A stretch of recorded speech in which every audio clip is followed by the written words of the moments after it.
Welcome to Sistah Speak The Last of Us, where we discuss the HBO original series, The Last of Us, from a sister and brother's point of view. I'm Sister J.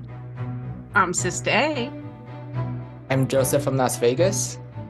And I am Sister K, and welcome to episode number 7. Let's get started. Hey, Jozef. Hey, everyone.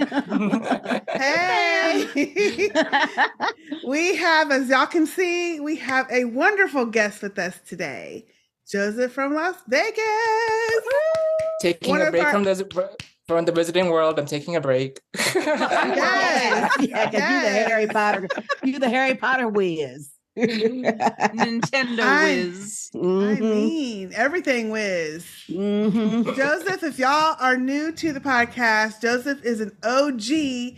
And as you can see by his beautiful face, OG meaning he was a baby when he first was listening to us. I mean, a baby. A baby. That is not quite. Not quite. I was a freshman. A teenager. Freshman, sophomore. Yeah.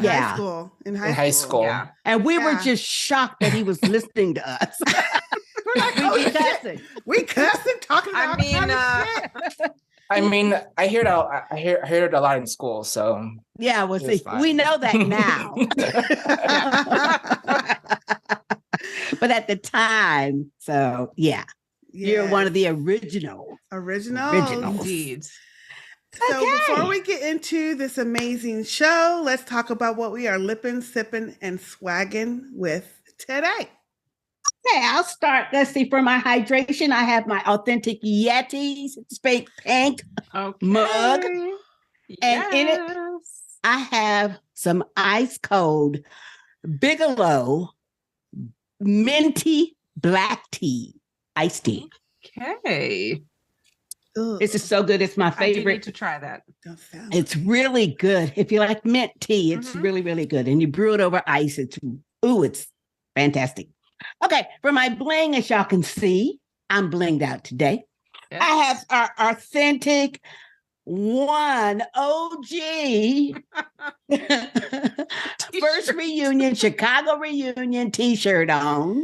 That was our very first reunion, 2016. Yeah. And I have our wonderful Sister Speak hat from Crown Jewel Embroidery. She does a great job. And my headphones kind of hide it, but y'all can see the logo. Shout out. Yeah, shout out. And of course, I have my blingy J on. Thank you, Sister A, because I wear it all the time. For my lippy today, I'm going kind of a semi-all-natural. I have my Rimmel Stay Glossy lip gloss on. That's all I got on today. Wow. This looks good. It does. What color? A good natural color. Date night. Yeah. Ooh, yeah, I like that. You. And it looks, it matches the little logo on the shirt. That's why I chose it. And, you know, I have to have an itty bitty bit of lip liner. Otherwise, my lips kind of fade. So I have, what color is this? I have Avon Glimmer Sticks lip liner in the appropriate size too. And this is called Pomegranate. It's really nice. Let me show you. It's really nice color. Oh yeah. Now see, I can't wear the Stay Glossy and have it show up on me. It doesn't really look good. It's more just shine and moisture for me. Yeah. Oh really? That looks good. Yeah. That looks good.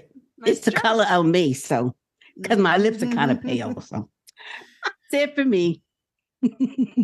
All right, let me hop in. I also have my Sister Speak Pink Bierstein. This is full of some nice cold ice waters. Okay. Sip, sip, swig, swig, swig. You drink your water really well, though. You always drinking water, so that's a good thing. Yes. Really good. I got to do that more. Also have a second Yeti today. Uh-oh. My awesome little thermos here full of love. Thank you, Sister LM, with my monogram on the back. And I've got some ice in there, and I'm going to be popping in a Dr. Pepper. Dr. Pepper. It's been a minute for them Dr. Pepper. Yes. It's been a minute. I was feeling a little sleepy before the podcast, so I need a little jolt. That'll help me out. I should do the same thing. Yeah. This is prime nap time too. It is prime nap time. It is. Yeah. Oh my gosh. For my lippy today, I've got my Color Girl Outlast All Day lipstick, and this is called Plumberry. Ooh, that's pretty. That's really Thank you. It's a little bit dry, so I've got my e.l.f. lip lacquer on top. Ooh. Keep things lip moving. lacquer. Is it lip sticky? lacquer? No, It's not sticky. It's sticky, but not stinky. No, I meant sticky. You know, I thought you asked if it was stinky. no, sticky. Check my hearing. Hey. For my blings and swags, I've got on my Soul Sister bracelet. Thank you, Sister LM. And I've got my matching A on today. And that's it for moi. And what about your beautiful scarf? I've got some tassels, Sister J. Yeah, that's beautiful. I love that. It's kind of like a dark teal. It's a teal, yes. Yeah, that's pretty. Up in these pots. Thank you. It's very pretty. Thank you so much. Is it snowing up there today? Not today. Oh, okay. Oh, Got a day off. Woo. Goodness. On to you, Mr. Jozef. We had a bit of snow past random days. But small flurries. In Las Vegas? Crazy. Okay. The small flurries, yeah. Wow. And then, but then California got hit a little bit more too. So okay. Goodness. This weather is crazy. So what you want to share, Jozef? What you drinking? I just have my Apple Watch. Oh, I like that band. I love the band. That's from 2020. Let me see. Okay. Yeah, put it in front of you. Yeah. Yeah. Nice. I have my Harry Potter background on it. Yeah. Of course. Nice. Yeah, I had to. Yeah, of course. And then I'm just drinking water, but it's in a pretty can't get it. Mickey Mouse? Put it in front of you, Jozef. Yeah, Mario. Mario Brothers. Yeah, I did get a Luigi one. Oh, that's cute. Green. And then I got a mug one that has a Super Nintendo on it. Cool. I love Mario Brothers. That's the only video game I could actually play. Because I'm not coordinated enough for the other ones. Well, to be honest, that's how before the Harry Potter came out, the Hogwarts Legacy, I just did Mario Kart, and then once I got Mario the PS5, that's fun. I had to start learning a little bit more, and so. Now, when you go to the Nintendo World, how far is it for you to go? It's a 4-hour drive. Oh, that's not too bad. Mm-hmm. Not too bad. It's in LA. Yeah. Okay. Cool. So fun. Wow. It was that really fun. Would be so. Yeah. I know. So much fun, I think. In California, I gotta go. Mm-hmm. I think it's gonna be bigger than one in Orlando. I think it's gonna be. They might have one extra ride that Japan has that we don't have in LA. Okay. But it's a very slow moving ride. You're on Yoshi, and it's moving slowly. Really slow, like the turtle. Area. Yeah. Oh. It's not like a thrill or anything. No. Good. That's my speed right there. Slow and steady. Trying to relax. That's cool. And that's it for me. Okay. Well, then I'll go next. I have my Soul Sister bracelet on. Thank you, Sister LM. And my permanent blink swag underneath. Looking beautiful. Mm-hmm. That's about it. I forgot my necklace. Ooh. And I didn't put the picture on my watch. Ooh. For my drink, I too have my Sister Speak pint. What? Yeti mug. I broke her out today. Nice. Yes. Love it. How cute that looks. Love it. I know. And the handle and everything. It's perfect. Just, I just need a slightly bigger one. We need to get a big mug next. This is big. This one. This is a good size. This is good. And by the time you put ice in it, it's heavy. It is heavy. That's the only thing about these kind of cups. But I do have some water with some lemonade powder in this. I think it's strawberry lemonade powder. Nice. I don't like the plain lemonade anymore. I gotta up my game with the strawberry. Okay, for my lippy, this is a brand new one for me. And the podcast. This is NYX. I know, isn't it nice? I'm liking it. This is NYX Smooth Whip Matte Lip Stain. Wow. Okay. I can't remember who had this. I think it was Ellen that had this. I think it was LM. Yeah, I think so. It's a matte lip cream, not stain. Excuse me. And this is in the color of, hold on, I gotta read it. Oh, B-Day frosting. Ooh, B-Day frothy. I like that. Frosting. That's pretty. Nice. It's really a little nice. bit thick-ish to put on. Okay. And you kind of have to go in a couple times, but it's really pigmented. It's very a really nice pigmented. Color. Yeah. Yes. And it's not too dry at the moment. A nice but if color. It does get dry, I also pulled out my Milani Fruit Fetish lip gloss. Okay. Her little lip oil I stuff. think and this is the cherry lime consistency or flavor. Okay. It's got that big fat applicator on it. Oh yeah. Yeah. So if I need some gloss, it'll probably be over gloss because it really globs it on there. Anyway, that is it for moi. Okay. So let's get into this episode, which was called Left Behind. Yes. Number 7. First of all, let's go back to the beginning of who even introduced me to this world. Jozef. Yeah. I don't remember if it was when we were talking. I think you came on The Walking Dead once. Yeah. We were talking about story building and, and you were telling me about this video game and how awesome the story was and that they were actual videos on YouTube of people playing it. And that's how I even was introduced to this. Yeah, there's a lot of really good video games now where you can just watch the gameplay and be treated like a movie or a TV show. Wow. Oh, that'd be my speed. Yeah, because I don't really play games. So. Yeah. Yeah. No. So I could watch though. Yeah. And at the time I didn't have a PlayStation at all. So I was like, and I kept hearing The Last of Us all over social media. And I'm like, okay, I'll check it out. And I was like, this is pretty doggone good. Like it was really good. And as a trivia for this particular episode, the events in this episode was not part of the original video game.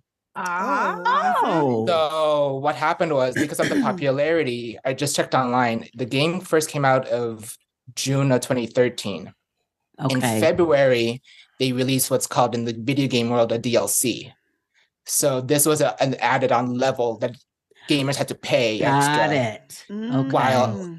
While they were making the second game, they had this to whet their appetite with. So, I really liked this episode.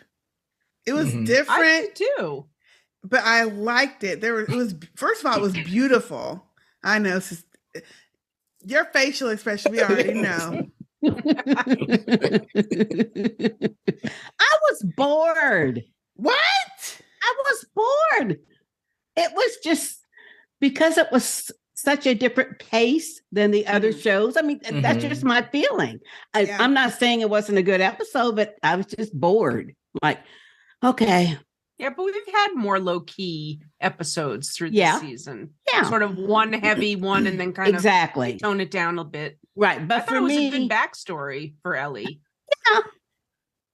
I thought so too. And the way that they kind of interspersed it in with Joel. Yeah. Like, so we first open the episode and we see the neighborhood and the houses. So obviously she dragged his ass to this house. See, we were talking about last week. I told you. Yeah, I told you because she had to go. She's telling the story. She said she was going to be put in the train car. I did say in the train because the houses were so far away. Roll the tape. Yeah. We gotcha. Well, I did think she was going to roll him into the train because the train was right there. Yeah. The houses were way in the background. So I was, for me anyway, I was a little disappointed in immediately we're in this house. You know what I mean? So that was a little anticlimactic for me. I did not get the fact that I did not get the correlation until the after show of when he told her to leave him and she was, getting ready to leave. Then that triggered the flashback. Mm-hmm. I didn't put that together at all. I mean, I knew it was going to be her backstory, but the way they explained it in the after show is that in that moment, it triggered that particular memory because he was telling her to leave. And then after we get through the whole episode, then she runs back and helps him and stuff. So, but until the actual after story, it just went over my head, I guess. That's all right. I guess. I think it did because there was that moment after we'll get to it, where they flash back to her and she's searching through the kitchen for stuff. Exactly. Yes. Yeah. So you kind of knew she was like, oh no, I'm not leaving his ass. Exactly. I'm not doing it. It did look like she was going to leave. But then I also just recently rewatched the actual video game version. And they got, I don't know how, but she got Joel in another mall. So in the game, you're kind of flip-flopping between her, Ellie, in the mall, trying to find supplies to help Joel. Gotcha. Versus her in the mall with Riley. Oh, that's okay. Okay. So that's how they were going back and forth. Okay. So that's interesting. That might have made more sense. Yeah. See, but I mean, once I always watch that little after show part. Then I mean, once that director was talking about it, it made perfect sense. But I just didn't catch it the first time. That's what I'm saying. Okay. Yeah. For me. Well, I knew when he was telling her to go, he was probably saying, just leave me, let me die, because there's no hope for me. And I'm thinking, it took a damn week to get to that joint, so it's going to take a week to get back to Tommy. It had to take another week to come back. Well, but I would have liked to have known at least how long it took her to drag his ass into that house. Oh, probably a good few hours. And then I'm assuming the horse is still there, tied up somewhere behind the garage. It was in the house. In the garage. Okay, in the garage. Yeah, that was the garage. That's right. Because she can't leave it outside because I didn't understand how come she had him in the basement. I think that was smart because if he makes a noise, if he's groaning, it won't go outside as easily as if they're on the first floor or something. That's a good point. Yeah. I didn't think about that. Okay. And I'm okay with them not showing that because that's just a waste of film. Yeah. We don't need to see her dragging him. Obviously she got some rope from somewhere and dragged his ass. Just like they did when they put on there 3 months later. They could have put 10 days later, something. It ain't no 10 days. Yeah. I was okay with not seeing how she got right there. Just believing she did. Well, it had to be that day. Otherwise, he would have bled out. I mean, really, because he pulled that knife out until, Ooh. Ugh. I just was hurting my tummy. Ooh, yeah. I know. Looking at it. But I really like this backstory. I love seeing her at the school-ish, Federal school. I like seeing... Obviously, she's been dealing with some bullies. And obviously, this Riley is tearing up folk for her because that girl said, look, your little protector ain't around. So what you gonna do? She gave somebody 15 stitches or something or something. Well, it seemed to me that Riley may have come to her defense because that was what Riley wanted. But Ellie could take care of herself, obviously, if she gave the girl 15 stitches. Right. You know what I mean? So it was probably just the fact because Riley was more outspoken and maybe outgoing and bigger, just a bigger person. Older. She was older. Girl. Yep. And older too. She probably didn't like that because that other girl who was picking on her looked kind of older too, to me. Yeah. She was probably the same grade as Riley, I would think. Exactly. Right. So 17 or whatever. Yeah. Yep.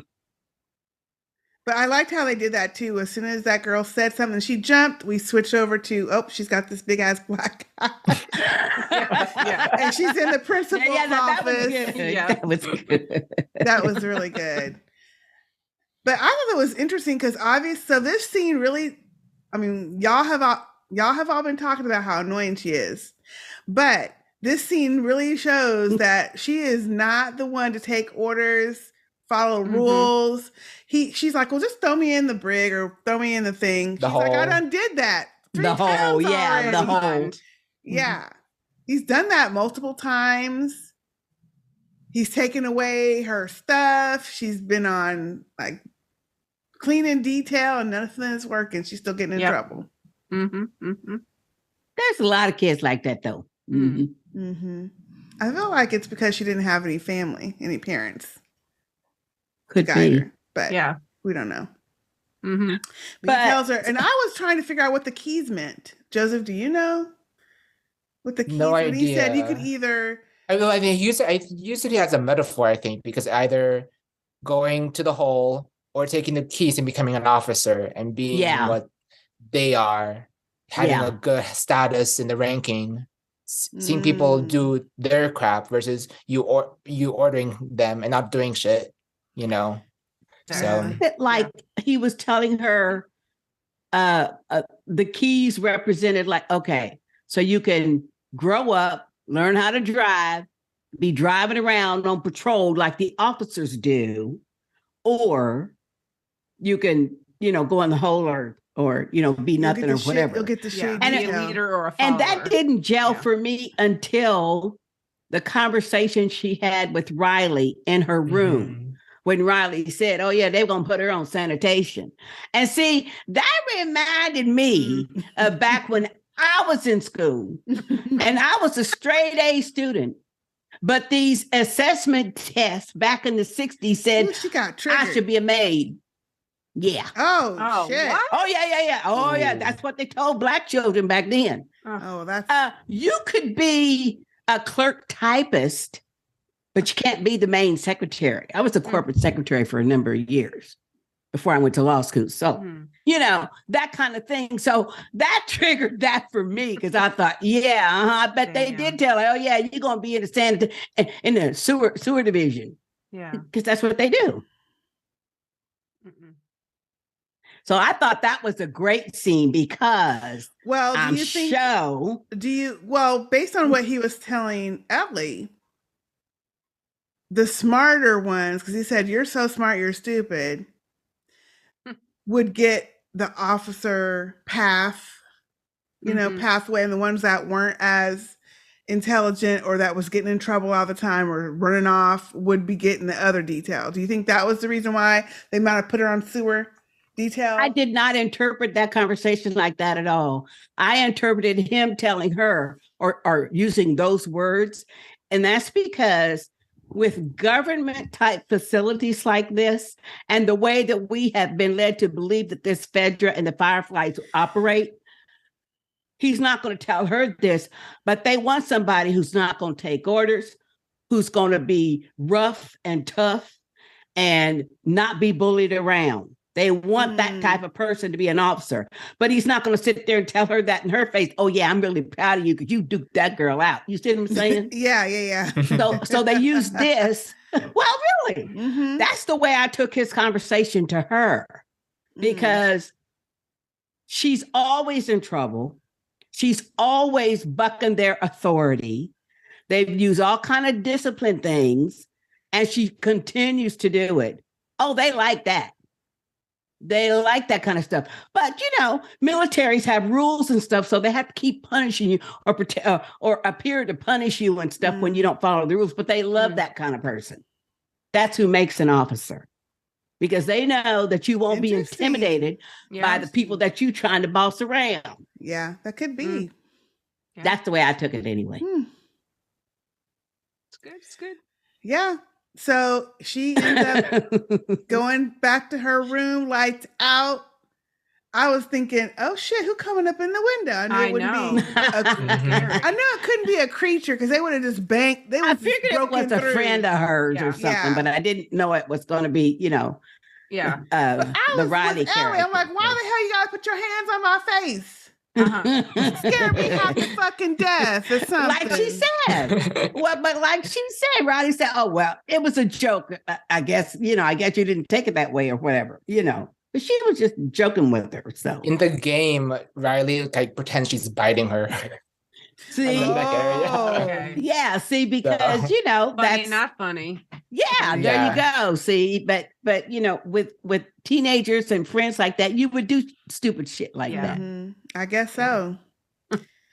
This was good scene too, because Ellie's mad. Like she's happy to see her, but then she's mad because she's thought she's dead all this time. Like she's been sad that her friend's been gone. She's been gone. To me, I didn't interpret her behavior either as being mad. She was so relieved, and a lot of times when you think somebody's hurt or harmed, and then you find out they're not, and they're just all like gleeful about it and stuff.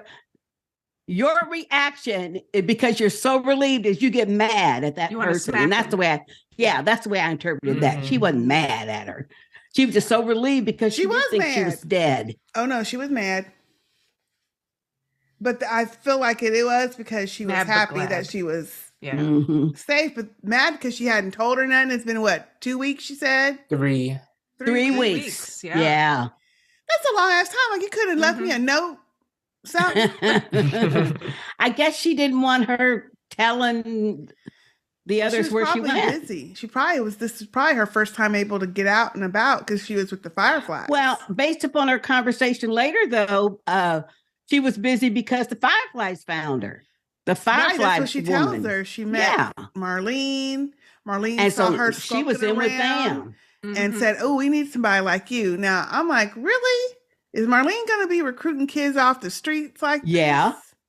And evidently she recruited her to because she could be. She was able to slip in and out because they was building bombs, or at least that was the accusation later. Oh no, they were. Them was real bombs. So they probably used her and other kids from that Phaedra group because they knew how to do. As you see, she knew how to slip in and out. I mean, for real, she knew right where to go, and they kept walking upon. I'm thinking, where the hell was she taking her? All the way across town, apparently. All the way across town. But it was really cool. It kind of reminded me as I was watching it of the game. Because they're going in windows, they're going down halls, going out other windows to the other side of the building, climbing over rooftops. Exactly. All kind of stuff that they had to do in the game. I thought something was going to jump out every minute. Me too. I was on high alert. Yeah. I mean, really. When they got to that dude that was dead in the hallway, I was thinking, what is this? What? He was kind of fresh, though. He looked like he was freshly dead. He was, because Riley said he wasn't here last week. Yeah, she did say that. She said, "Oh, he wasn't even here last week." Now, let me ask y'all a question. Dang. When you found that, when you found the guy and saw that big ass bottle of liquor, would you have put your lips on that bottle? Oh, no. I don't think so. No. First of all, y'all ain't gonna even wipe the shit off. First of all, I was afraid that there'd be something in it. Yes. Yeah. You know? I mean, just because it looks like a bottle of liquor doesn't mean that that's what it was. That's true. And then when she was turning it up, I thought, oh, hell no. Oh, thanks. Gross. But I didn't see nobody use their shirt to wipe it off or nothing.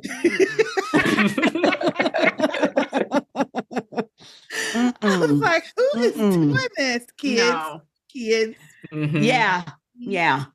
Think about it, just swigging. I'm like, a week or two ago when I was on the strip, you know those bridges that's crossing from one side of the strip to the other? Oh, yeah.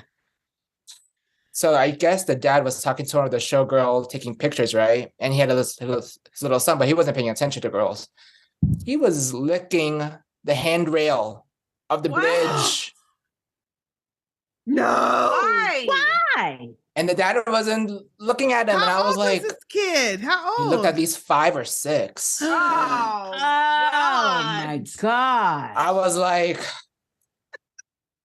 I hope he's going to be all right. Me too. Damn. Well, who ain't no telling? I doubt it. And they wouldn't even know where to look. Hey, man. Jozef, next time you see that, I need you to tag these kids so we can keep track of where the hell these kids go. Because the problem is, this is the problem. They gonna end up going to a fucking buffet. The kid gonna be breathing on shit, and it could spread a whole bunch of stuff to people. The pandemic kind of got people off them buffets, though. No, they're coming. They're back. Really? They're coming. They coming back, huh? They're coming. Although I have to admit that buffet that you took us to was the bomb. Oh, it was good. It was so good. Woo, that was the best buffet I've ever seen in my whole life.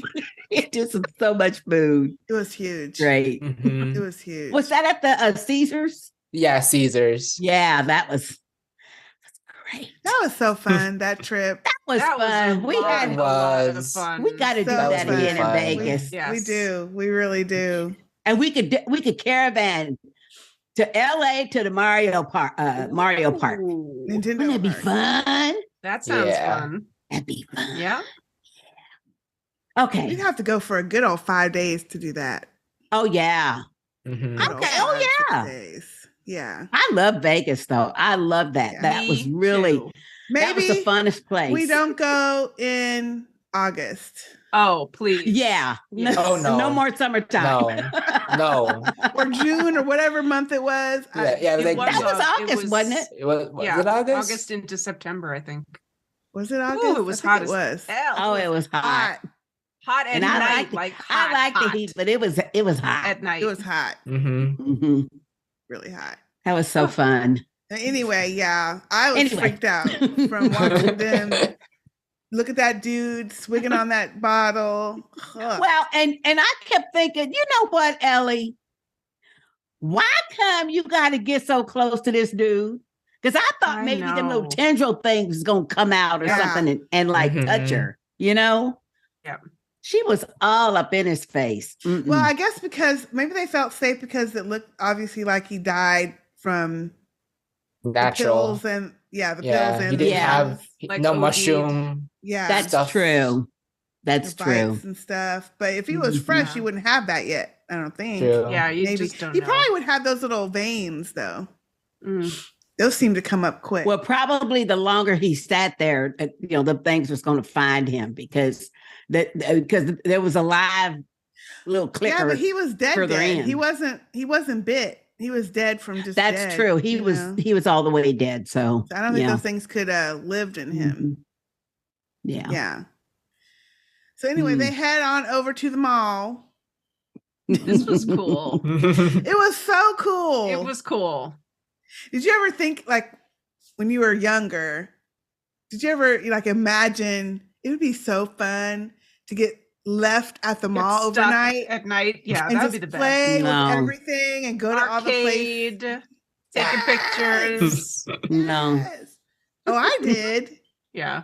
I did. I thought it would be so fun, especially the arcade. Get stuck in there that looked overnight. like a fun arcade. time. Yeah. Well, once again, there was too much damn noise. They was making too much damn noise. You know, in hindsight, but in the video game, in the video game, they do a lot of like mini quizzes or not quizzes, mini challenges or games. There's one where they discover the Halloween store and then just walking around trying different masks on. You see Ellie getting the magic 8-ball, but it's a skull and asking questions. Okay. Gotcha. I had to fast forward because the person playing was asking too many questions. But okay, get on now. And then there's another questions. She was asking so many questions. And there was one mini game where I thought of you, Sister J, where they were throwing rocks or whatever at these cars in the mall. I guess they're selling them.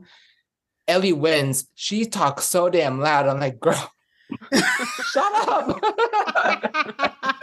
See, but at the time I didn't catch it because it's a video game. But then now watching the TV show, you're like, oh gosh, she's loud too in the video game. So be warned.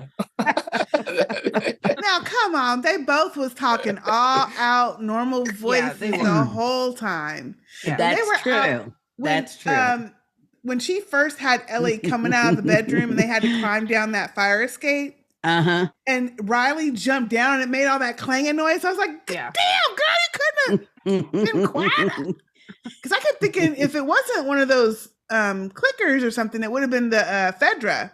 Yeah. That would hear it. Or somebody sleep in the next room would have heard it. But that's what I thought. I thought maybe one of the other girls, like in the building, they were going to hear them and like tell, tell on them. So also the scene before they find the dude in the hall, they're climbing up the stairs. That's the first time that Ellie complained.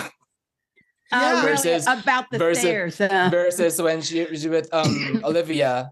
They're like, oh, that wasn't bad. Yes. She didn't tell her it was going to be 7 flights. Yeah. Just a few flights, a couple flights. And that one that her and Joel were in, wasn't that the 30th floor they were in? Yeah, that hotel. That was way up. I couldn't have walked up no damn 30 flights of stairs. I wouldn't have been able to get to 7. In one sitting. Not in one sitting. Right. You know what, though? I could have done it with breaks in between each floor. Yes. That's what, each floor, but not just straight up. No. So, but when they get to the mall, this was so cool. When Riley is telling her, just go walk out there and tell, let me know when you're there. And she turns all the lights on. And you see all the lights coming up. Oh, that was cute. That was cute. Yeah. It was beautiful. I don't know why. Just the lighting, all of the colors, it was really beautiful the way they shot that and seeing that long mall, which I was like, that looks really long. I don't know if that would actually be one straight mall like that. Usually you have some corners. Right. Well, but this is supposed to be like 20 years in the future too, so it might have been sorry, go ahead, sister. Okay. Well, I was just gonna say, like, it might have been a whole like residential type district because it looked like it was rows and rows of stores. Rows and rows of stores, so there was all kinds of stores up in there. And I keep forgetting what Ozzy John says in his feedback that in the game, it was 2013 when it happened. See? Versus here, it happened in 2003. And then I have a very cool tidbit from the game that I'll explain later in the episode. Okay. Just imagine, though, going to your mall and it being empty, because that never happens. You can barely park. And then just having it be all dilapidated 20 years later, like what's left over is even workable. Yeah. I've seen a lot of abandoned videos of malls, and it looks pretty similar to what we saw in the episode. Creepy. All they the got decay. A couple of malls here in Dallas where one is going to be repurposed, and I moved here in 98, I think. Anyway, and it used to be a really vibrant, place. And now it's like all the stores are gone and this and the other. And it looks similar to that mall. The last time I was in it was, years ago. But even then, there was maybe only 3 or 4 stores in the whole mall that was still there. Wow. So it's kind of sad when you see that. It is. Because it used to be just the hoppingest place, Although I do wonder, like, who's going to malls? Because I avoid it. Teenagers. Yeah, teenagers. I mean, really. A bunch of young people. They still go to the mall.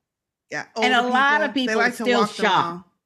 A lot of people still shop, in our area, way out west. I mean, there's just buku shopping, and it's packed every weekend. So, yeah. Especially the outlet malls now. So yes. That's where all the deals are at. Yep. But those are more like outdoor malls to me because they're not some of them enclosed. Well, but we have a really huge mall. We have 2 really huge malls in this area. One is in West Plano and one is in Grapevine, and they're busy every single weekend. Packed. And even the Galleria is still packed. Oh, that damn Galleria. It's like, 4 or 5 stories? About malls that get me nowadays. Is. Like, they used to have 3 or 4 Apple stores here. But they've closed in the Dallas-Fort Worth area, and they closed down like 2 or 3 of them. So you have to go to the Galleria or North Park, which is further down. Anyway, I had to go there for some reason. I hadn't been to the Galleria in years. Ended up, of course, you know what happened. I park here. The damn Apple store is way over here on the other side of the damn mall. I was like, damn.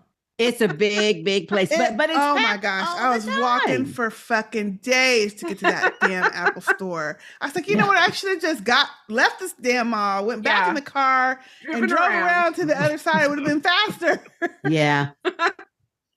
That's the thing about malls. I hate malls nowadays. But anyway, this was a really cool scene, I thought. It was just amazing. It looked when all good. The lights came on. Yeah. Yeah. It looked and good. how they made, I'm trying to figure out how long did it take them to do this? Because they made everything look dirty, grungy, old. Yeah. Every surface. Yep. Grimy. Weeds everywhere. Weeds. Yes. Yeah. I think the best scene was the arcade because she says, "Oh, and how am I supposed to play this?" And the girl just all the quarters, and I thought, "Oh yeah, all the." Well, first she saw here's the bills. Look at the bills dollars.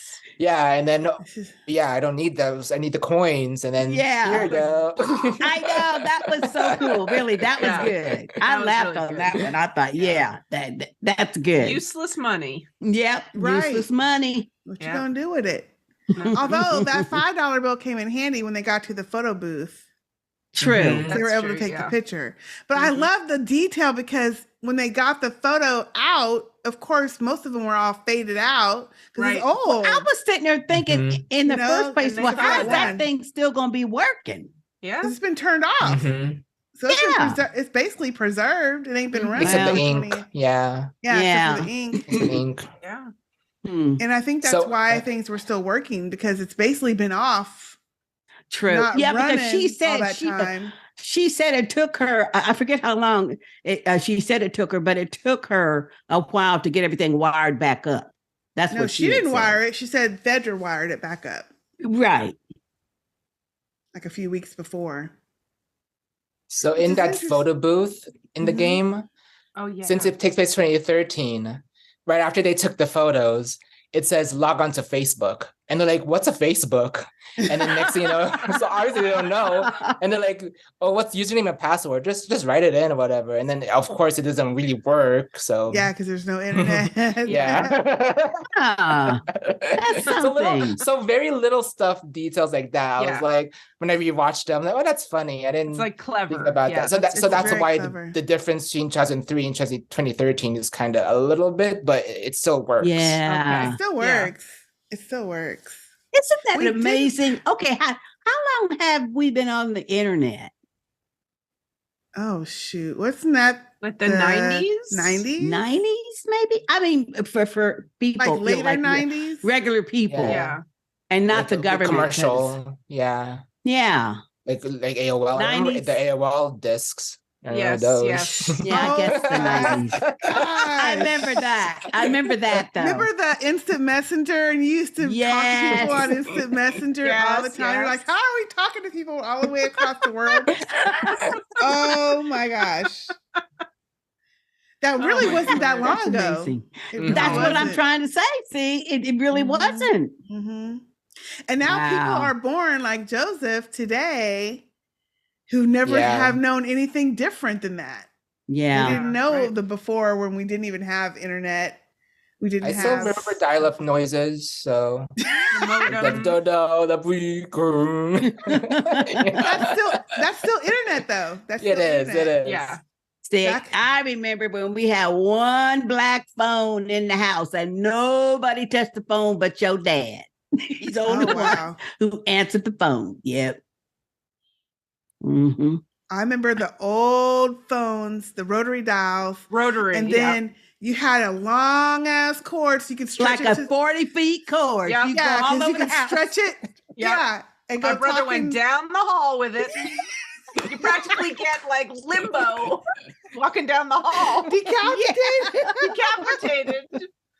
Oh, that was because they didn't have phone jacks in every room. That's right. In that one, we didn't have phones in our room. Usually it was like the kitchen area, wasn't it? It came from the kitchen. Usually. Yeah, it's a wall phone in the kitchen, and it was that little slim phone thing. Yep. I remember when those came out and you didn't have to have that was the princess receiver phone. and the thing on two separate things. Anyway. Mm-hmm. Oh my gosh. Oh, those are the days. Yeah. Well, we did talk about, we skipped. This is the part that I wanted to talk about more was you didn't really, or at least I didn't really catch that Ellie liked Riley liked until they were looking at the Victoria's Secret or whatever that shop was called.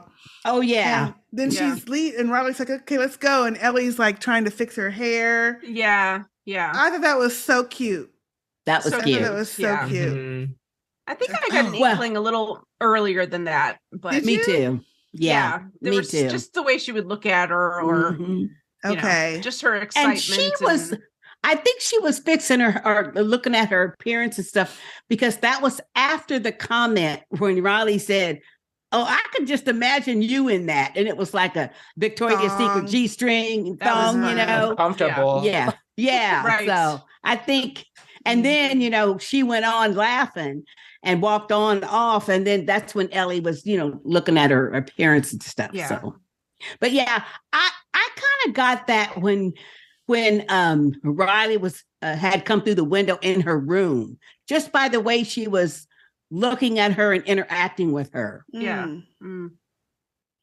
I didn't, but I thought it was cute. And then the scene when they get to the carousel with all the horse, that was cute. Yeah. That was so cute. And then when they got on it and started riding, and she kept looking at her. Yeah. And then when when Riley looked like she was going to see her, she looked away real quick. So she didn't see her looking.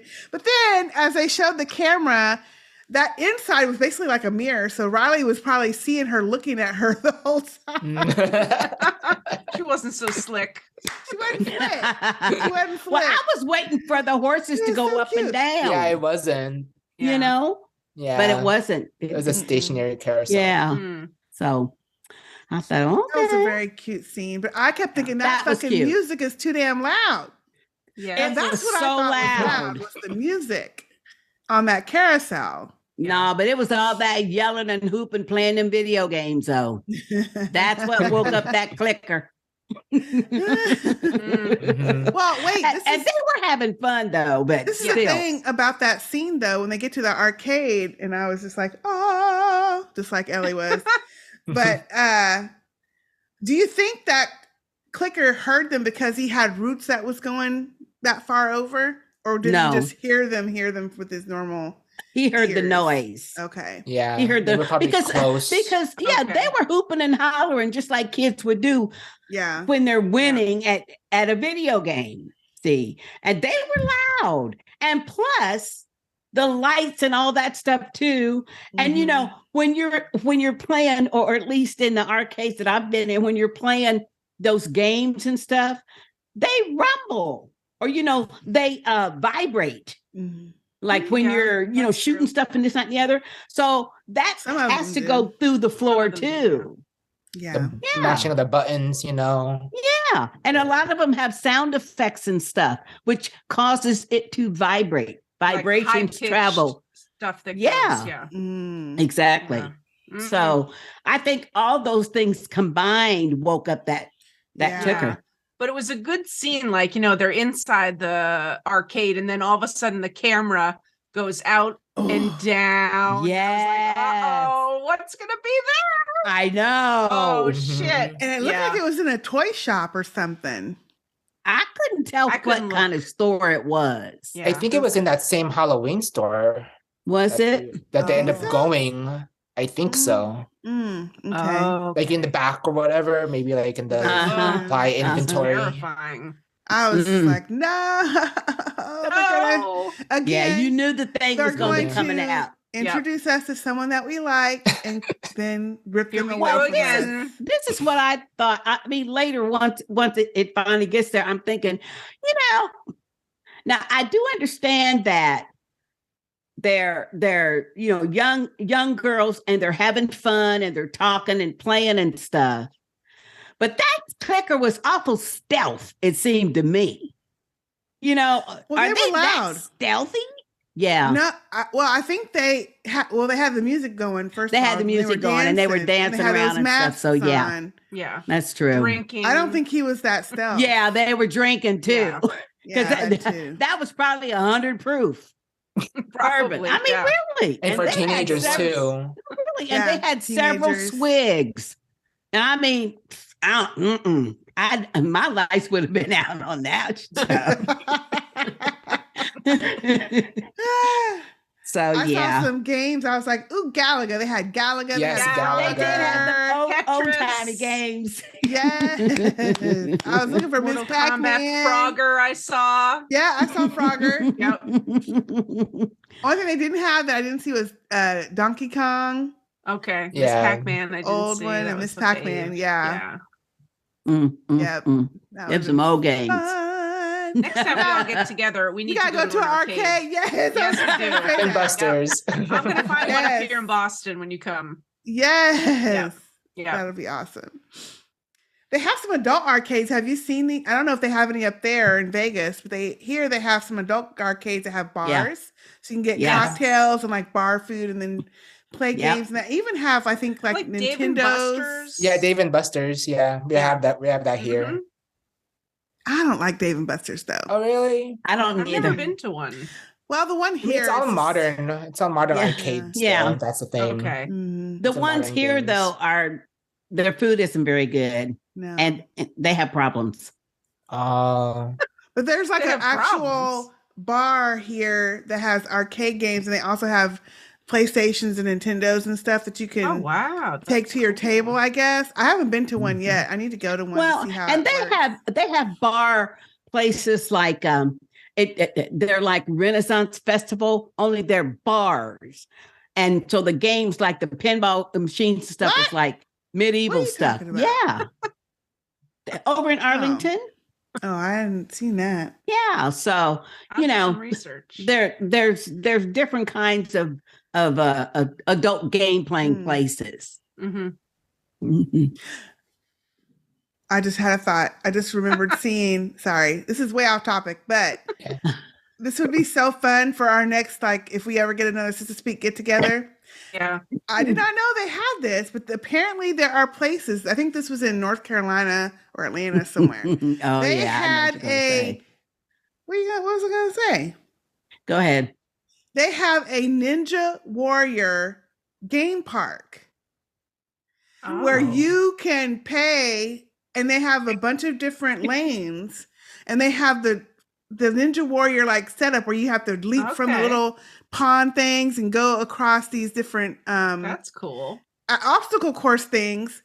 And this family did it for this one person's birthday, and so the whole family got to go through it. And of course, they were taking video, and I was watching on Facebook or Instagram or something, and it was hilarious because, of course, they were. I'm gonna say, wait, but first of all, no way watching on the making side. it through no ninja park. I'm just watching on the side. Give me a helmet. It wasn't like full scale Ninja Park. It was not full scale. It was smaller to where normal people who weren't athletic, and of course these people were not that athletic, but they had some of the same types of what do you call them? Apparatuses courses. Or whatever course, but they were just on a smaller scale and not as far apart. But they did have that little wall where you're supposed to jump and hold yourself up, and they had the little bars where you go across the bars, and they had the little leapfrog thing and a rope where you're supposed to swing across. It was funny. Fun. Anyway, I did not know that they even had places like that for people to go through. So that would be something fun to do if we ever have another reunion. Okay. Would y'all do it? I would just watch. I have to see it first and see how small that person's first. I can tell you right now, nope. I'd be sitting with Sister A on the side. We'd be drinking our cocktails. Damn. Yep. Be cheering you on. Yeah, we'd be cheering you on. Come on, I've seen a similar one like that, but it's on like a lake. So it's kind of the floaty ones. Gotcha. You're climbing, those the jump houses. But it's in but it's not really a jump house, but these obstacle courses on the lake. Oh wow! Okay, no, I haven't seen that. But it's inflatable though. It's all inflatable. Yeah. So, wow, stuff like that. You ain't popping me up in the middle of a no lake. What if the thing pop? Jay ain't going out there. No, she ain't going. No. I don't swim, so I don't go on water. I know. That's what I'm saying. Yeah, but if it's a boat, I don't think it's gonna pop. Why would a person who can't swim go on boats? Not for some bouncy castle on the water. Yeah, no, I don't do water. Right. The only thing I've seen on a lake is that big inflatable thing, or people jump off of it and it launches. Oh yeah. Oh yeah. Oh no. That looks dangerous. Not doing that. But anyway, this thing looked fun. So anyway, our next review. Yeah, that's way off topic. Okay. Way. Reminiscing. But Ellie, for some reason, after the arcade fun, playing the arcade games, is like, okay, it's time to go. Like, I guess she was feeling like, I don't know, a certain kind of way. Well, she had told her earlier that she had till close to morning. And Riley had mentioned, but that's several hours. So, you know, I mean, she got to get back before she's noticed or gone. Yeah. Somebody notices that she's gone. So that's the way I took that. Yeah. And we don't know exactly how far the walk was. Exactly. So I had to get there all the way and not get caught. Caught. It seemed like it was more than that, though, to me. Like, it was more than just her trying to get back before people noticed she was gone. Yeah, I think so, too. Like, she knew something in her behavior changed. Yeah. Her face kind of changed. Well, wasn't that after Riley told her about the fireflies? Wasn't that after that conversation? She told her about the fireflies at the room in the bedroom, and then but you didn't tell her about the me getting reassigned to a different location. Exactly. So then, because that's when Ellie's attitude changed, and she accused her. She said, "Oh, so you're helping them make bombs to blow us up?" Remember that conversation? And that's when she took her back to get the gift, which was that print book, which we saw earlier. And when she was looking around, seeing all those bombs, I was thinking the same thing. Oh, really? Y'all gonna be blowing us up? Yeah. They got you stationed here to watch over their bombs? That's exactly what it was. She was stationed there. That was her job. Yeah. To either help make the bombs or watch over the bombs while they were being delivered there, because it is closer than wherever the fireflies are to the Fedra place. So yeah, that's exactly what her job was. Yeah. So Ellie gets mad and storms. I can see her point, though. I can too. Yeah. Because at that point, I mean, you know, we already knew she grew up. Ellie grew up in that school, which is a Fedra school and stuff. You know, albeit she gets in trouble and stuff, but that's all she knows. And I'm sure, just like most sides do with propaganda, who knows what she's been told or the information she's been fed about fireflies. So, you know, and then here's a person that you really like, and they're over to the other side, the firefly side now. You know, so yeah, that's going to have some hurt feelings, I would think. Yeah. Well, like the guy, the principal, captain, whatever he was, said, he's like, believe it or not, we are keeping things going. We are keeping things going here. Fedra meaning Fedra. Yeah. And then we saw with that damn Kathleen what happens when them rebels take over. They don't take care of shit right. They don't know. They don't know how to run shit. They just know that they want the Fedra people gone. Yeah. And we want to be free. But then what you gonna do after that? Yeah. Right. How you gonna feed people? How you gonna make sure that the clickers and the bloaters and everybody else is kept underneath the ground? I mean, they should have gassed them folks underground way before she stopped revenge on Henry. Yeah. I mean, just pipe some gas down in there, especially when you saw that concrete. Moving. You know. No, should have taken care of that. No. So, you know, I think Ellie, well, not knowing what could happen at that moment, but I think she was just going off of all that information, obviously, that she's been told over the years. Absolutely. Well, we have to be here to keep the peace, blah, blah, blah. And then all that time they're probably being told that the Fireflies are terrorists and they're killing up people. They're really not trying to be in our best interest. So yeah, of course, I can understand why she would run off too. But I kept thinking, shit, it looked a lot darker than it did. What happened to all the fucking lights that was on? I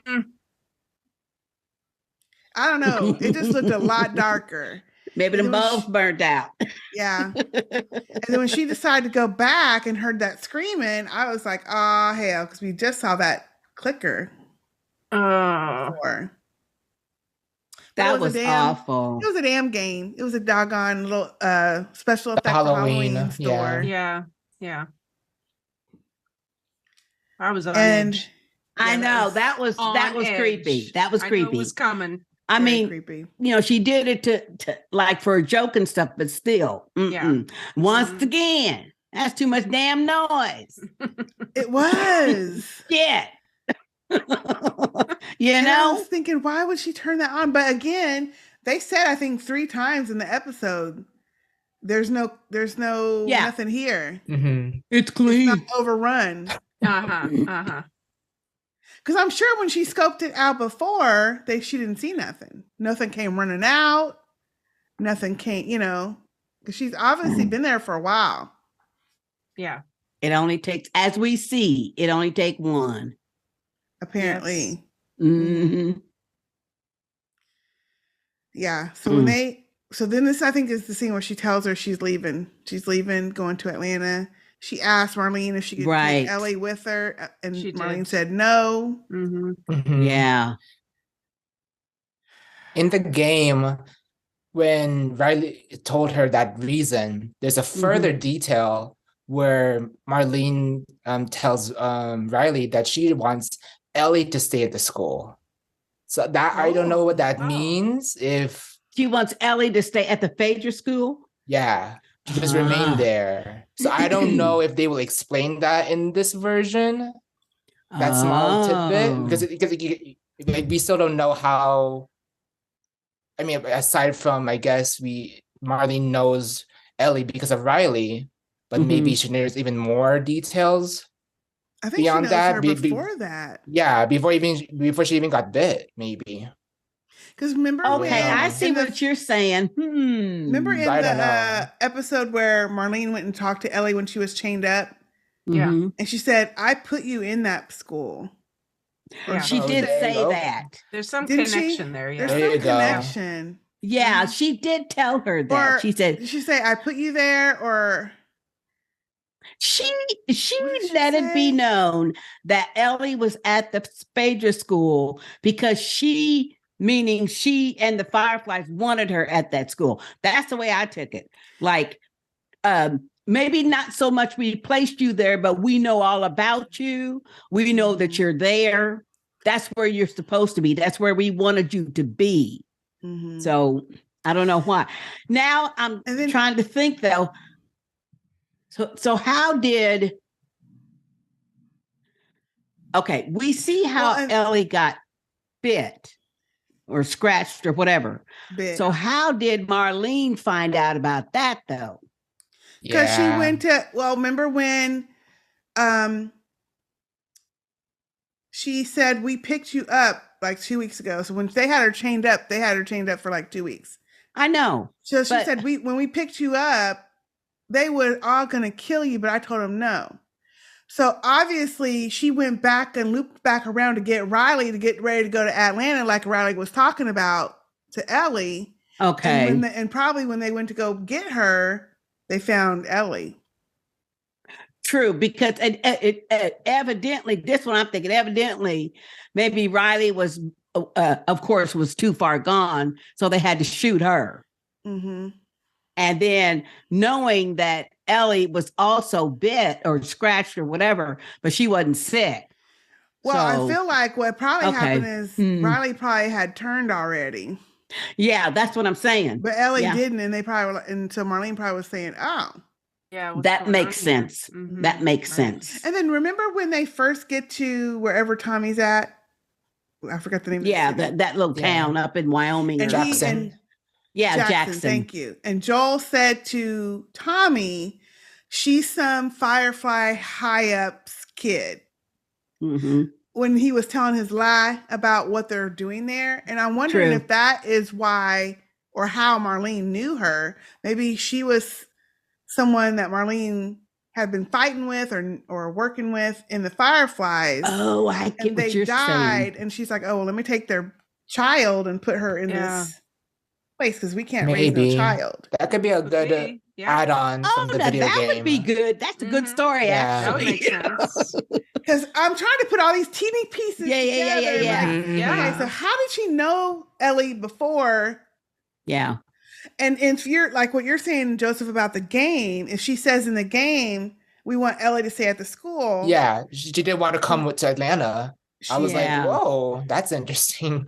Yeah, so then there's a reason why she wanted her in that school. Right. But then Marlene, actually in the show, she said, you should have been, we put you in that school, or I put you in that school. You should have stayed there. Yeah. Mm-hmm. Oh, that's interesting. Okay. So I'm hoping they bring that back up. It sounds plausible, though. I bet they will. I'm thinking so, because they said it quick. And then if I was Ellie, I'd be like, oh, what you mean you put me in there? Who you? You know my parents? Where are my parents? You know, like, I've been asking. She was so busy trying to get loose and get her bag back and all that stuff. Right. So maybe she just kind of glossed over that. But yes, this scene was kind of good too, because they obviously you could tell they both liked each other. And then when Ellie realized that she's actually leaving town, so this isn't just and she kept asking her, pressing her, why did you invite me out? Like, why are you doing all this tonight? This is amazing, but why? That was kind of sad. Well, to me, it was only sad when Riley had to tell her, no, you ain't coming with me. That, to me, that was the sad part. Well, I did all this to say goodbye. Oh, I can just come with you? No, you can't go. I'm going to Atlanta because this Marlene person. Ellie didn't even say that. That's true, but Riley said, I asked Marlene if you could come with me. Exactly. And she said no. Ellie didn't ever say, yes, I'll go, until later, or not later, but later when they were talking and she said, okay, I'll go. But we don't know what she would have said if Riley would have said, I asked Marlene if you could come too. And she said, yeah. We don't know. Ellie might have said, okay, yeah, let's go now. We don't know that. See, but she told her to her face, but Marlene said no. Now that's kind of final. Yeah. Period. Right. Yeah. Riley probably assumed Ellie would have come along, and that's why she asked Marlene in the first place. Probably. And then she got turned down. I mean, that's pretty final. So, you're standing there. You've had a good evening, everything. You like this person. Y'all have already kissed and everything. Then she's telling you, oh, and by the way, I'm going to Atlanta. I did ask about you. They haven't kissed yet. Anyway, I'm going. I asked if you could go. No. Bye. And yeah. I mean, that's kind of, kind of cruel, but hey, it's the truth. Yeah. Well, so then they start dancing with all that loud ass music. She plugged it into the damn store system. I was like, oh gosh. That thing's coming from somewhere. We already know it's going to be coming. And it was piped everywhere. Right. And that was a big I thought the glass was going to break. I did too. The vibrations, yes. Or in just them standing. I'm like, but then they're probably not as heavy, so. Yeah. That mask, though, was freaky, the clown one. Oh, yeah. Oh, yeah. It was freaky. There's a lot of people don't like clowns. It looked just like the game, though. It looked just like the game. Yeah, it did exactly. I do remember that from the game. Mm-hmm. And then you hear that. Here we go. Well, then they actually, Ellie is, of course, having fun, but then she's getting sad because she knows she's going to leave and says, don't go. Riley says, okay, I won't. So I'm like, oh! Then they hear that and they kiss, which was cute. And then hear that fucking noise. And I was like, oh, shit. Yeah. Run right now. Just start running. Y'all knew they was going to get got, though. I didn't think Riley was going to get got, too, though. I mean, because we knew Ellie got bit or scratched some kind of way. So we knew that. Mm-hmm. But I didn't think that they both would be. They both got it. That was sad. That's sad. Mm-hmm. Yeah. Mm-hmm. And when I watched it the second time, I'm like, okay, how did you never even saw their hand or her arm going up toward it was the other arm that was up like this. And then when Riley got knocked over, I'm like, did she have her hand up to where it would bite her hand? I never seen it, but of course, Yeah. She had a chunk out of her hand. She had a chunk. They both had it. That was a sad scene. That's sad. It was sad. But what was really sad is when Riley had the gun and was contemplating, to go ahead and end it quick. Right. Or what? That's sad. Yes. Mm-hmm. And it did remind me of little Henry and Sam. Yeah. Oh, yeah. Yeah. So that was kind of sad, I thought. Very. And then we get back over to Ellie in the house with Joel. Yes. And she starts tearing up the kitchen looking. And I was like, what the hell is she looking for? Looking for something. Needle and thread, because she gonna sew his ass. She was tearing up every room, though, not just the kitchen, every room. Yeah, until she found that. Yeah. Yeah. Mm-hmm. Mm-hmm. And then she went back downstairs and started sewing his wound. Can you imagine having to sew up a wound with needle and thread? No.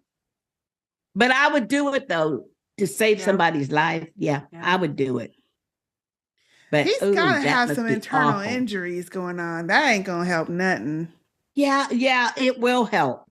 I mean, hopefully not bleeding, but I mean, there's probably some shit going on. Well, but hey, that's better than bleeding out. Yeah. Yeah. You know? And then it goes to black. I know. I was like, another week to find out what's going on. And then you realize we're on episode fucking 7. There's only 2 left. Close. Yeah, if there was no DLC, we would have went straight to what happens in episode 8. But they had this DLC episode, so have to wait one more. One more. Oh man. Well, I mean, I like this episode. 2 more, but it's good. More. Yes, it was okay. I was okay with it. I was glad to have a little backstory and the backstory. The arcade and because we already knew that Ellie was bit and everything, but it was good to see how.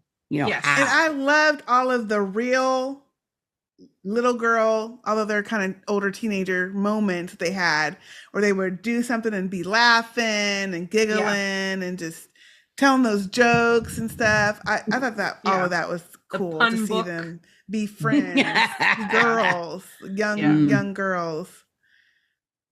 Another thing I fast forward when I was watching the video game version, there were so many damn jokes. I was like, oh God, there's like at least 20. At least 20. I'm like, and it's like 2 minutes. I'm like, oh, fast forward. Hurry up. Because the player kept this. I mean, I guess I had to get your money's worth to check out all the options and stuff. But I was like, shit, fast forward. Fast forward. I'd be writing those down in your little, keep them in your repertoire whenever you need a joke. The screenshot joke was good though. How does a computer get drunk? It takes screenshots, and they're like, "What's a screenshot?" Yes, that was funny. That was funny. Yeah, that was really good. That's cute.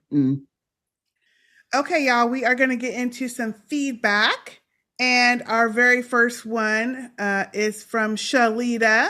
Hey, Shalita. And she has the long ass subject lines. Her subject line is The Last of Us, Season 1, Episode 7, aka Joel Still With Us, aka I knew something bad was going to happen on their cutesy mall date, aka I need to stop getting attached to new people. Hey, Ain't that the damn truth? Yeah. Yeah. We should know better by now. I mean, that's their MO. That's their MO. Every time. She says, "Hey, sisters. Hope y'all are doing well. Missed you on the podcast, Sister Ellen, but it's always nice to see Zombie Scotty. Yes." Here's my feedback, sending it in as I watch the second airing of this episode. Can't wait to listen/watch the podcast. Until next time, Shalita from Philly. P.S. Nah, just fucking with you.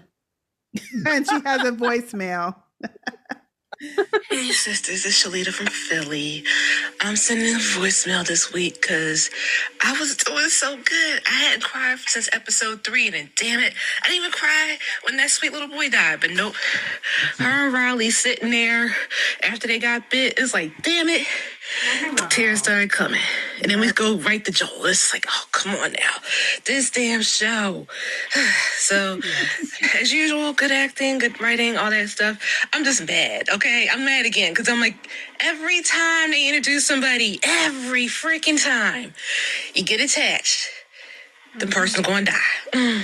At least we don't have to watch it. Hopefully we won't have to ever see it. But, it's like, dang, nabbit. Anyway, that's all I got. She's sewing up Joel, so hopefully she can get him back to Tommy and the doctors can fix him and everything's good. I hope. I sincerely hope. All right, thanks, sisters. Bye. Thank you, Shalita. Thank you, Shalita. Love the voicemail. Yeah, I think everybody has that same sentiment for this episode. Yeah. Mm-hmm. Yeah, they've done that to us, 4 times this season alone? Yep. Mm-hmm. And Every unfortunately, that's how the game did end up being. So it's like, it's just, I don't know if it didn't sink to me when I was watching the game that, oh, I'm seeing all these people died. And it wasn't, I mean, I was still attached to them, but I guess it's different for us having to wait each week versus that's true. Playing it straight through or watching it straight through on YouTube for the video game version. So that's what figure out what happens quicker. Yeah, maybe that's seeing it in real life too, like real life and characters. Maybe has a bigger impact than seeing the video game characters. But although the video game is still impactful, I think it's great that a show can evoke that type of emotion from so many people. Mm-hmm. I mean, I didn't cry. I didn't even want to cry, but I do understand that a lot of people. We already knew because we've established you don't like teenage girls on TV. Anyway, but that's some good ass writing if you can evoke that emotion in so many people. You know what got me almost teary-eyed was when Joel, at the very beginning, when Joel was telling her to go and he grabbed her and like pushed her away, and then she looked at him, and then they showed his face, and then looking at her, and then she left, and he had that one, and they showed him back, and he had this one little tear. I was like, ah. It got me. Especially right after the previous episode where he explains to Tommy that he's getting old. Oh, you know? Yeah. And then you see that was scene. Sad. So it makes it even more impactful. That was sad. Tear up. Mm-hmm. That got me too. He was afraid to take her anyway. Yeah. But he still did it. And then this happened and oh, fuck. You're right. Mm-hmm. You know? He was so worried about losing her. Now he's the one hurt and stuff. So yes. Thank you, Shalita, for that voicemail. Love it. Our next piece of feedback, it looks like, is from James. Hey, James. Hey, James. Hey, sisters. I've played every version of this game multiple times, and this show still got me on my toes. A lot of this episode was pulled right from the game, but a big difference is the reveal that Joel wasn't dead so soon after he gets hurt. In the game, you play as Ellie for a while, and it's not until you see that she's looking for medicine that you know Joel is still with us. That's interesting. Okay. Mm-hmm. They really fake your ass out in the game then. They really do. I know when I was watching it, I don't know. I don't know if I could ever play the game because of how scary it can be, but just having to sneak around, crouch, and then trying to find the clues and there's a pharmacy there. Let me go over there. And then trying to find all the there's like one part of the level where she finds a note with a code, like the keypad code, the locker. So she goes over there. You have to go. Once you get that note, that's when you're able to unlock it, and she does the whole dialing for you. So it's a very puzzly type of game too. Yeah. So you don't really make this. You do make some decisions, but not like you have options. You really have to like. It's a very linear style of game. So okay. I know I tried to play it once or twice, and I'm just not good at these kind of games because I'm just running. I'm not looking at shit. I'm not sneaking around and ducking. Like I'm just so running. maybe I ought to give it a try. There you go, Sister J. Yeah, maybe I will. He says, anyway, in the KC episode, Kansas City episode, Ellie said it wasn't her first time killing or shooting somebody. Yeah. I just knew they were gonna have her kill Riley after she turned. That's not what happens in the game, but I don't put nothing past this show or HBO in general. What did y'all think? James. P.S. Wait till you meet David next episode. No spoilers, just saying. Wasn't that a spoiler? Thank you, James. Thank you, James. You know what, though? That did not, it never occurred to me that she would even consider shooting Riley. So I don't know. I mean, unless Riley would give her the gun and say, hey, as soon as I'm turning, you have to shoot me because, I don't want to be a listen, clicker. Obviously she does, or Marlene finds her right at the moment they turn, because when Riley says, I don't like the first option, which is killing ourselves, it'll be painless, she's like, it happens to all of us at some point. We'll just go mad together. So we already know a couple hours is going to pass. Yeah. And Riley's going to turn and Ellie ain't. She's not right. Just like with Sam, and she's going to have to kill her to keep from getting torn up. Now, she doesn't know she's immune at this point, but she could get her throat eaten out or whatever. Yeah. Right. So she either, so this must be who she ends up killing, or dang, I just didn't think about that. Riley or Marlene comes. Mm-hmm. It could happen. Which makes that episode with Sam and Henry even worse, because when she goes to Henry and he attacks her and she's just like kind of frozen on the ground because she's bigger than him. She could have probably overpowered him, but knowing this backstory probably makes it to where that made a little bit more sense, because she probably was frozen thinking about Riley. Maybe having that and being in Henry's situation too. Maybe she was the Henry for Riley. Yeah. Ooh. Yeah. Ooh. Yes, Jozef. Woo! Yes. Oh, yes. Flash it up. Ooh, yeah. He's been waiting all episode. Yes. Nice one, Jozef. That was perfect. That was perfect. Because I bet so. Hopefully, but if not, it's okay. It's in our version, so yeah. Oh, that's good. Dang. Thank you, James. Thank you, James. Well, I guess now we'll have an eye out for what you said about the next episode. About this David person. David, whoever David is. Mm-hmm. James, come on now. We don't do all that. And I always tell Sister J, because she's always talking about the next episode previews, because Sister A doesn't watch those, so we try not to talk about those. She don't watch the previews. Yeah, I still get spoiled. Mm-hmm. Okay, our next feedback is from Dina. Hey Dina. Dina. How you doing? Oh, and by the how you doing? I was gonna say, by the way, Dina, I needed to give you a shout out as a new patron. Yes, with our Patreon. And I forgot last week. I so apologize to Beach Girl, who is also a new patron. We forgot to mention her. Welcome. So welcome, Dina and Beach Girl, to Patreon. We hope you are enjoying it. We got having y'all. Buttload of stuff on Patreon. Okay. A shitload. Okay. So Dina says, let me do her subject line. The Last of Us episode 7, aka long as, aka but not as long as Aussie John. The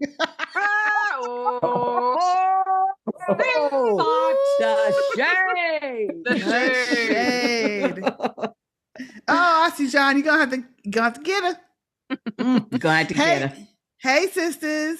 That's like, it reminded me of oh man, this is terrible. It reminded me of The Color Purple when Celie and Sophia are talking, and she said, when she's talking to Harpo, he's like, "What am I gonna do with Sophia?" And she said, "Beat her."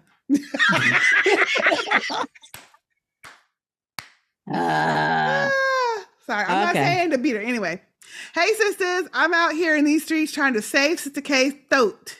Thank you so much.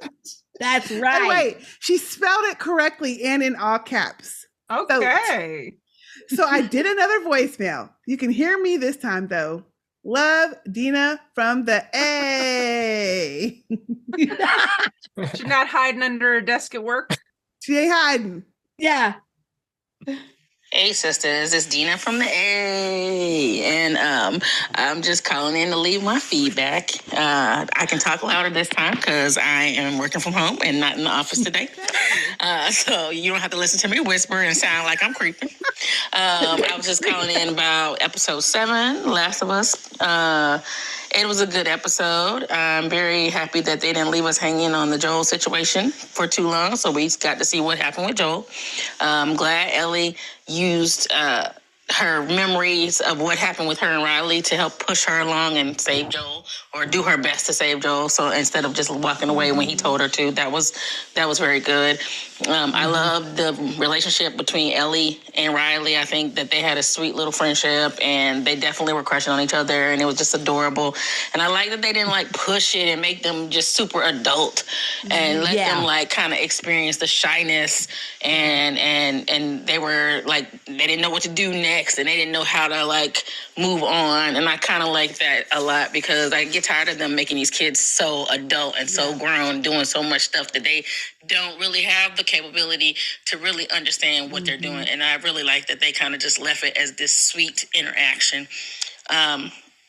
I also love that Ellie got to like experience things that she had only read about or heard about with the merry-go-round, and got to play the video game. And it was just like amazing to see all these things that we have taken for granted our whole lives. These kids knew nothing about. And it's just insane to think there are whole generations of kids who have missed out on things that we just always knew in our life. And it's really cool to like, you know, see what that would be like. Just something, I mean, seriously, like a merry-go-round. Like I've never been impressed by a merry-go-round, but this poor girl, you know, just being able to ride a fake horse with some lights and some music, it really was good for her. So I thought that was really cool. But yeah, so I won't get long ass. I just wanted to say, this is a great episode. And I guess I'll talk to you guys later. I'm signing off. Dina from the A. Thank you, Dina. Thank you, Dina. And you know, that is a good point, though. There are whole generations of human beings in this country who have no idea, like what a rotary phone is, or what, or that television used to go off at 10 o'clock every night. There was this pattern on every channel. I mean, it wasn't 24 hours. That little color pattern. Yeah. The little signal pattern. Yeah. You know, because they didn't have TV 24/7. But something as simple as a merry-go-round and stuff. Like maybe 30, 40 years from now. It might on be. The escalator. Escalators. The escalator. Yeah. That was a good scene, she though. called them the electric stairs. The electric stairs. And you know what? I'm glad you said that, Sister A, because it reminded me that was such a sweet scene. That was Although really it was good. with a whole lot of stuff, because it kind of reminded me of all the shit that everybody keeps talking about they're annoyed with Ellie about this whole season. But when she's like, oh my gosh, electric stairs. And then Riley said, escalator, and she repeated escalator, and then she just ran on it. It's like that was a good scene with Joel. Like, she's so curious about everything. She wants to learn about all of this stuff from before this happened. We understand that, but she don't have to be so damn loud with it. Well, she got a towel. She's excited. She's excited. She's a child. Like wonder. Yeah. Yes.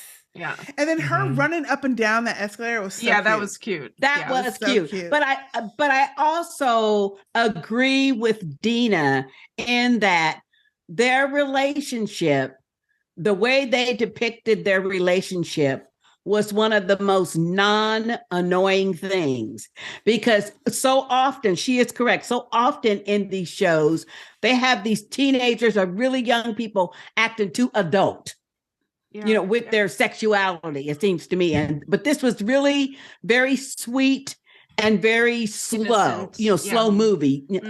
Yeah. So I agree. Good point. Yeah. That was well done. Yeah, it was very cute. She did have a PS. She says, PS from last episode, I'm with Shalita about staying at the commune. The Fireflies would have to bring their asses to me.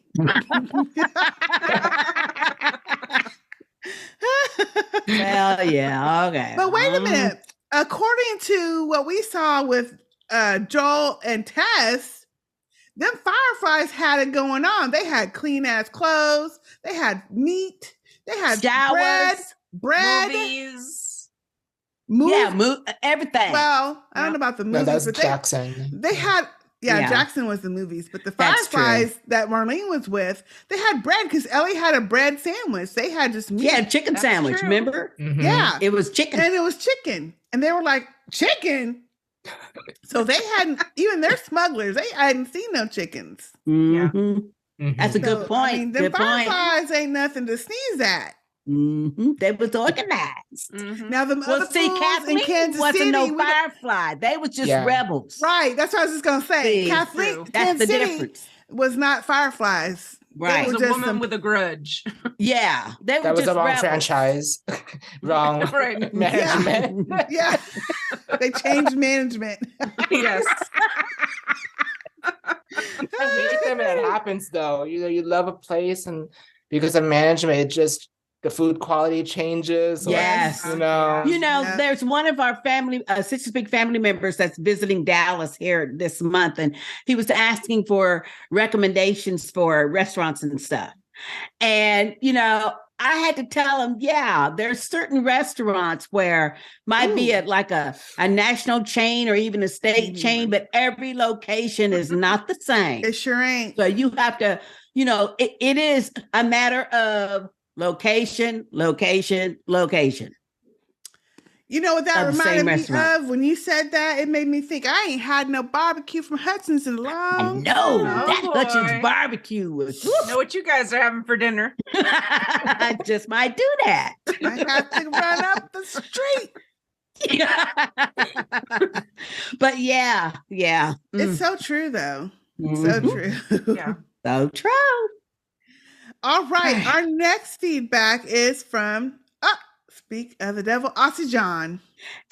Hey, Aussie John. His subject line is episode 7, Last of Us feedback, new pun book. Here we go. Oh gosh. Hey sisters, here is my feedback for episode 7 of The Last of Us, and I think on time. Cheers, Aussie John. Hey sisters and nation, and any special guests you may or may not have. Aussie John here with a few quick questions about the last couple of episodes. Now, I didn't think of this for episode 5, but the Endure and Survive, but a quick question regarding the operation that Fedra had to put to round up all the infected and get them into the tunnels. But the actual logistics of that, how did that work? I mean, you saw them come piping out of the hole, and those guys, these are the guys that won, that beat Fedra, but couldn't beat the infected. So what paper, scissors, rock game did Fedra play to actually get those infected down into the tunnels? I mean, did they have one volunteer step on a vine and book it straight away? Otherwise, Have you ever tried putting a toddler in a car seat without them scratching you? How in the heck are you getting all those things down there? Question number 2. The dog in Jackson, the fungal detector dog, that operation as well. How are you going to train a dog? How much fungus are you keeping around near yourself to train the dog? It takes a while, and one mistake.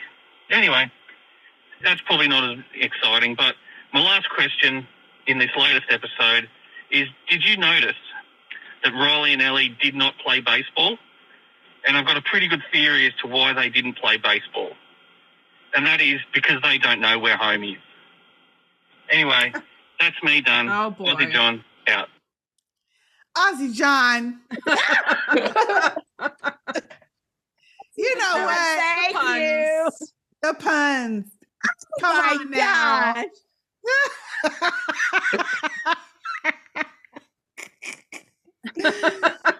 Oh my God, that's ignorant. That's ignorant. Those are good questions, though. Those are good except questions. For the last one. Yes. Except for the last one. That's a good question. Like, how did they train the dog? Well, I'm assuming they had, the random clickers and shit they would find out and about. They would train the dog like they train drug dogs now. But yeah.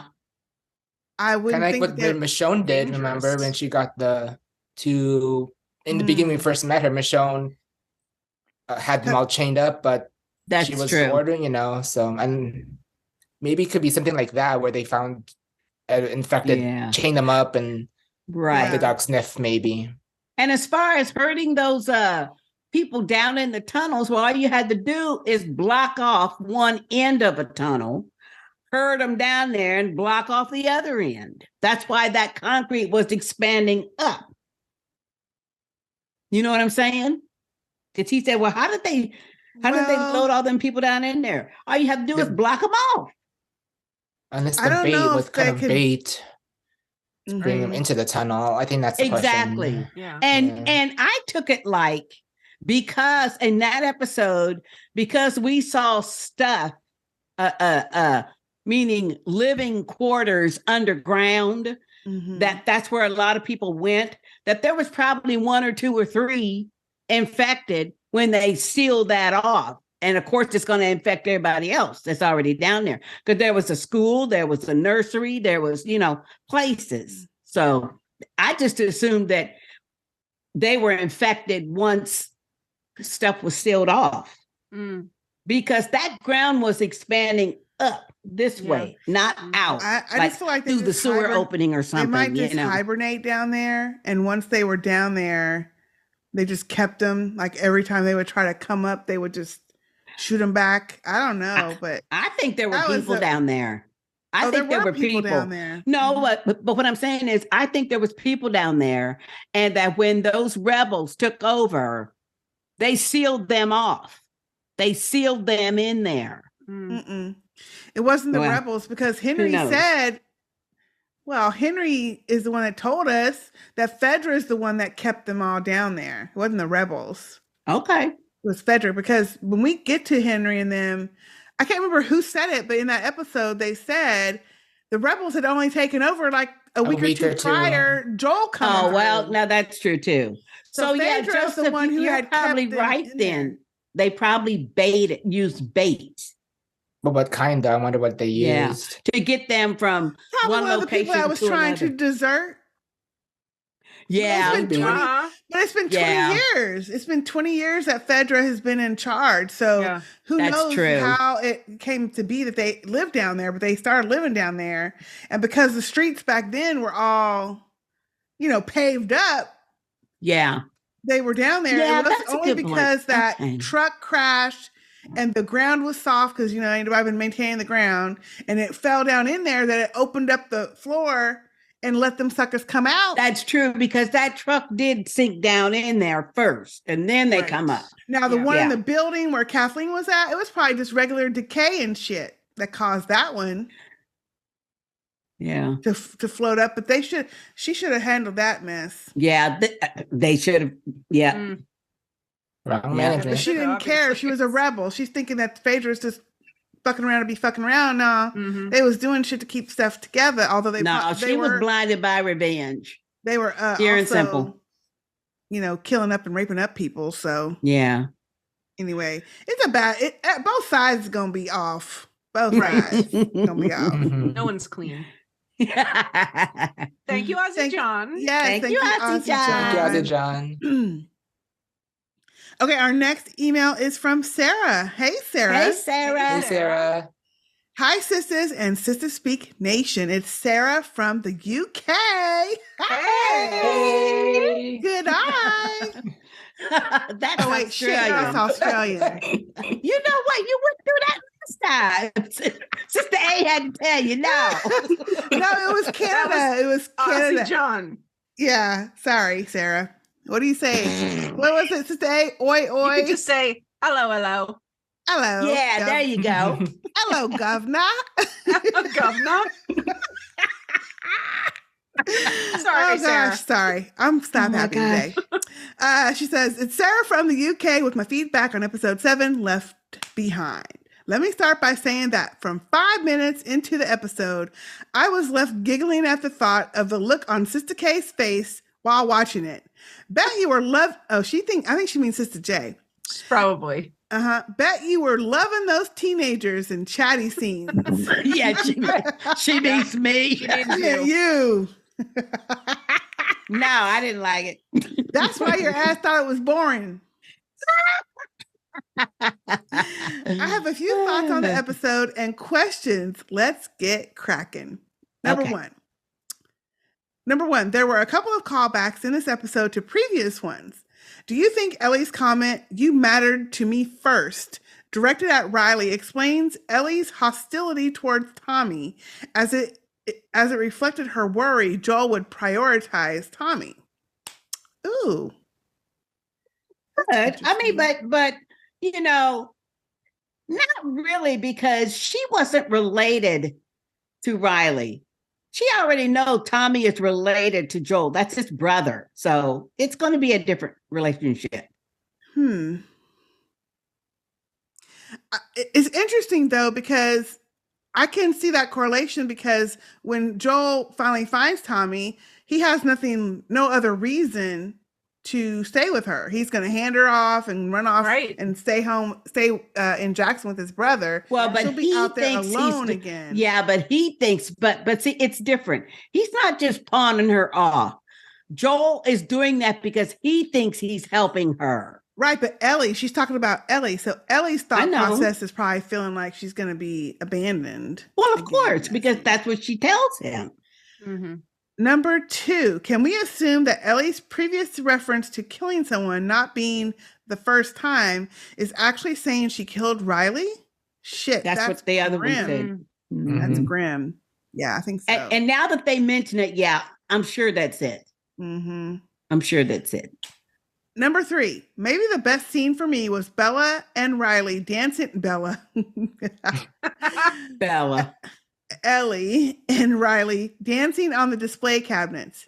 Even wearing a mask, Bella showed every emotion she was feeling so clearly. Yeah. Yeah. You could tell when she started thinking about the fact that this is going to be the last day they're together, when she slowed down. Mm-hmm. Number 4, the look of desperation on Ellie's face when she was sewing Joel up. Good grief. Yeah. That was a good scene, too. And I'm sure, it's got to be difficult putting and I'm a sewer, a regular sewing needle through somebody's flesh. Oh, God. Yeah. Mm-mm. That's not something you do every day. Mm-mm. I wouldn't be able to do it because I can't handle screaming shit. There you go. Joseph, you'd be a pro. I don't know. I just take pictures. You can do it. I just take pictures. I see blood. I'm like, okay. I was going to say, you see blood and stuff, don't you? I do, but in the surgery, it's very well maintained. I do sometimes the blood does end up on our machine, then after the fact, then we do have to clean it. But it's all dried up at that point. It's just at that point, I'm like, oh shit, I have to scrub even harder because it dried up a bit. So yeah. Ooh.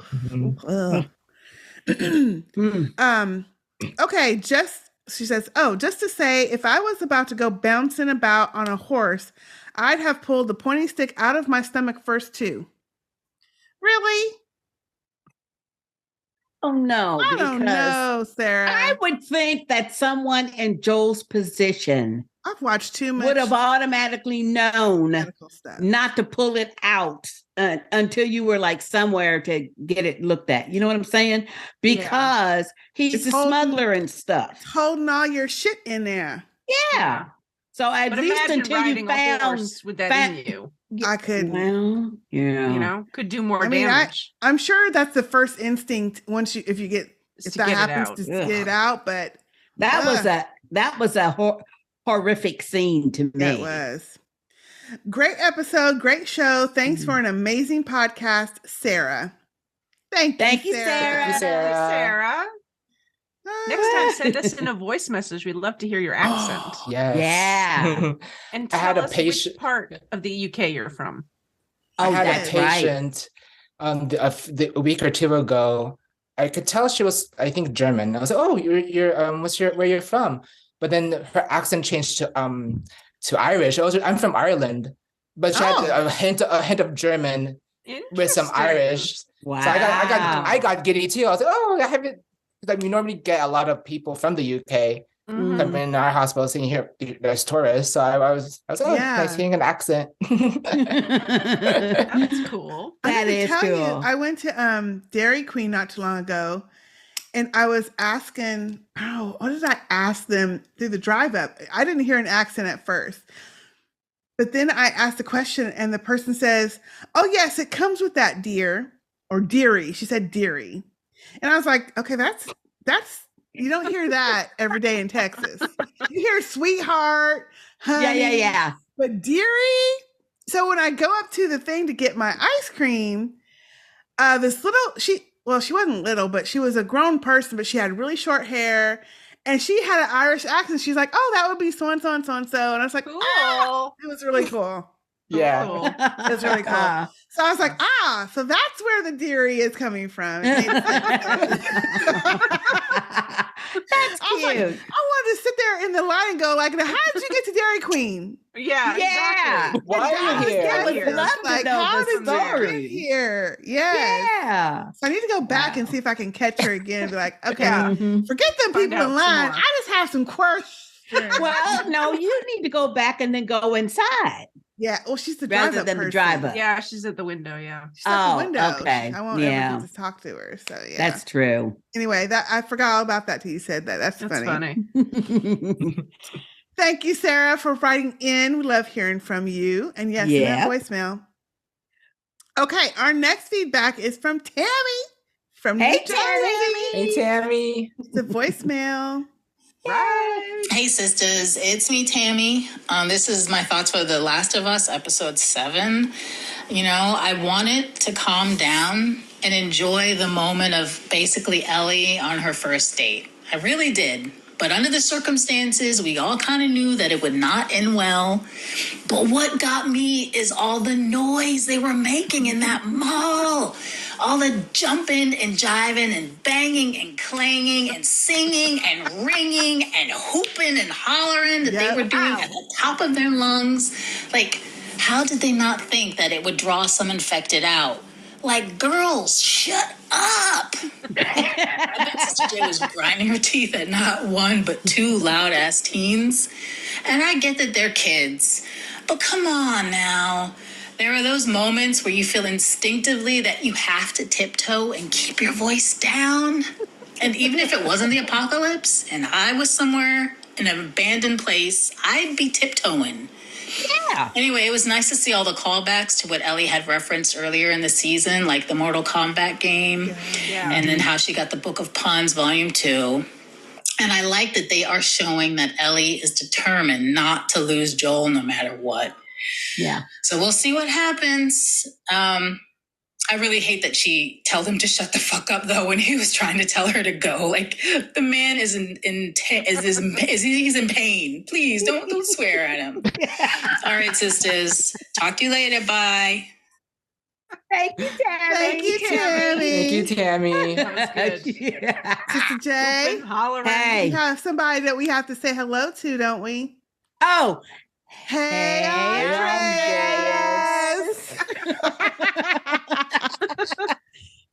How you doing? I knew everybody would be up because y'all were already talking. Tammy, you was one to talk about how noisy Ellie is. Well, and I you knew know what, that's what though? everybody would focus on. Wait a minute. But in all fairness, though, Tammy is certainly correct and has a point. It's even though Riley has been through it and everything, it's an abandoned mall. And in the times they live, you had to be a little more tiptoey. Now, you don't have to be totally quiet, but they were damn loud. Be aware. Yeah. Yeah. There's no way they could have heard anybody, even another human being coming up on them with a rifle while they were playing those video games playing that loud ass music. That's true. Mm-hmm. Mm-hmm. So, I mean, not only a clicker, there are raiders. Yeah. That's true. Anyway, thank you, Tammy. I feel vindicated. Well, I was going to say, apparently the Fireflies have been throughout that mall. Riley's been throughout that mall, living in that sucker. And she hasn't seen but like anything. she said, that dead dude wasn't there last week. Right. That was in the high rise. That wasn't in the mall. But it was going on the way. Right. But things change. That is true. Things change. That is true. So, yeah. Kids not thinking of the consequences. It happens, course. No. You know? And that's what happens. Before the attack in the game, both Riley and Ellie, Riley brought some water guns. So they're shooting water guns at each other. And then the clicker comes. But in the game, a horde of them comes. Ooh. Oh. So you have to run your shit. Like, you have to follow Riley win this. And then you have to help Riley close the door, help Riley open the door. And then you're still running. You're still running away from these people. Wow. So that's why I can't play it. I'd be stressed out. I'd be like, yeah. Oh my God. Oh gosh. Let's try to play the game though. Yeah. Now that I've seen the show, because it sounds interesting. Okay, and our very last feedback of this episode is from Will from Seatown. Hey, Will. Hey, Will. Hey, Shalita and sisters. He says, Captain Kwong gave it to Ellie straight. You keep screwing around long enough, you'll get a miserable job and take orders from idiots like Bethany. Or you can run the place. The choice was hers. Yeah. Speaking of Bethany, Fool thought she could take advantage, but she had a great oh fuck look right before the cut scene, right before Ellie popped her. Yeah. That's when she realized she had completely misjudged the situation by 15 stitches and a trip to the infirmary. She's going to have a whole new look. Mm-hmm. I would have liked more moving the story forward and less backstory, but I still thought it was a good episode, while not as good as the others. They did a good job of providing more motivation and context around Ellie's actions and attitude in previous episodes. I agree. Yeah. I'm looking forward to the next 2 episodes and the next 7 episodes of The Mandalorian. Right, Sister J? Yes, ma'am. Yeah. I love it. Thanks again for reading, Sister K. Cheers, sisters. Until next week, Will from Seatown out. Thank you, Will. Thank you, Will. Yes, I'm watching that Mandalorian, and oh man. Yep, I watched the first episode. It's just wonderful. I'm so glad to have him back. I fell asleep. All I remember is when when Mando flew in and he was looking at everybody when that big alligator thing was coming. Yeah. Fish alligator thing. Yeah. Turtle alligator thing. Yeah. All I remember was so cute was he flew up and he looks over and then you see little Grogu poke his head up and look around. I love that little Grogu. I love it. He is adorable. And then it was just so good, though. So it was. Yeah. I did. It's so good when he gets to see Carl Weathers. Thank you. Yes. I was going to say Until Calrissian, but it wasn't him. Yeah, he's running the place now. But when he was in the chair spinning around. Yes. Wasn't that cute? Yes. While they're having their meeting. Yeah. I just cannot. Like a kid. Yeah. So cute. But it was so cute when he was trying to get the android fixed and everything, and Grogu keeps hugging that little creature who's fixing it, and he says, "Get out of the way!" It's so cute. Oh, I felt like he was trying to eat him. No, he was just hugging him. Just hug him? Yeah. Okay. He was hugging him, yeah. Because for whatever reason, he's looking at him like a pet or something. Yeah. I love The Mandalorian, though. It's really good. Yeah, it is so cute. It is really cute. So the only thing is, watch it. Oh, you haven't seen it? Haven't seen it. Oh, you gotta go see it. I know. You'll like it. I hear a lot of good things about it. Yeah, they do a really good job on that particular series. I think they really do. And just in like conversation and stuff, you find out a few things of what happened to the others, like Moff Gideon, where he's at, because the last we saw, he had the Darksaber and stuff. So that was good. Well, I will say, I don't want to say too much. Complaint that, you already said a lot. The only complaint that I have is the freaking shortness of the episode. Yes, I know. Short. Oh, You're like, really? 37 minutes. And then you got to wait till a whole week. So a whole week. Yeah. Oh, and the seasons are kind of short. Yeah. Yeah. That's okay because, after it's over, you can binge them all at the same time. That's true. So that's what I did with the last season, right before this one started. Well, thank you everyone for all of your feedback. That was it. That was all the feedback we had. We appreciate it. It was great. Yes. For all of y'all out there that would like to contribute to the podcast, send your feedback to sisterspeak@gmail.com. We would love a voicemail because, my throat be kind of dry. And we love to hear y'all talk in your own voices. We do. Yeah, we like that. Love that so much. First of all, and not last of all, we have to thank Jozef for coming on the podcast with us. Thank you, Jozef. Thank you. Thank you. You're welcome. So Thank you for coming. Yes. Tell people where they can find you. I'm on Twitter at JOZEFD14. It's also very seen from my Instagram. Yes. Okay.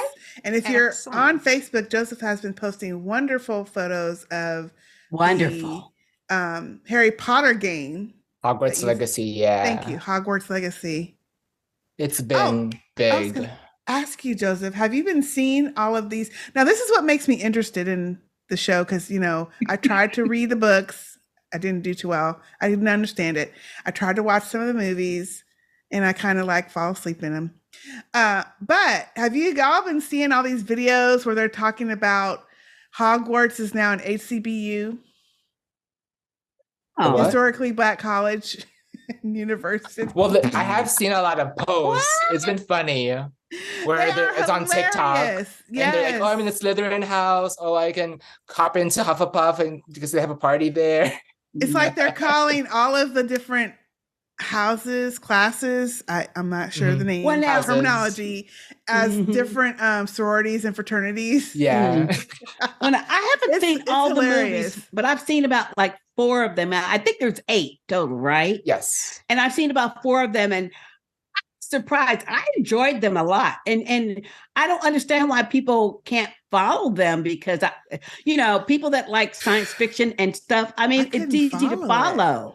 I couldn't. Maybe I need to try it again. I thought they were cute. There are some things that you do that certain times you can't get it, but you go back to it and it clicks. So maybe that's what it is, and I'll have to go back and try to read them. But it's a really rich world, a very, very well done environment that they've created, and I like the school concept.